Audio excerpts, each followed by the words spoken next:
ভাই রিক্সা চালক ভাইদেরকে উদ্দেশ্য করে একটা কথা বলতেছি ভাই, আপনারা যেভাবে রাস্তায় গাড়ি চালান আসলে এগুলো ঠিক না ভাই। আপনারা কোনো নিয়ম মানেন না, কোনো নিয়ম কারণ নাই আপনাদের কাছে, না আছে ডাইন বাম। ভাই এইভাবে যে চালান, একটা ক্ষতি হয়ে গেলে ভাই আপনি তো জরিমানা দিতে পারবেন না ভাই, পারবেন? একটা গাড়ির সাথে লাগলে যে কত টাকা জরিমানা বা কত ক্ষতি হয় এটা আপনি জীবনে বুঝবেন না ভাই।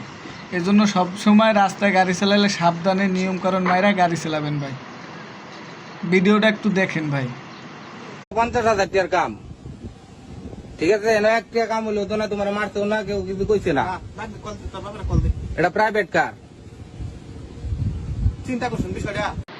ভাই এই যে গাড়িটা ভাই লাগাইছে ভাই, এইটা কত যে ক্ষতি হইব ভাই, মানে যার গাড়ি সে বুঝে।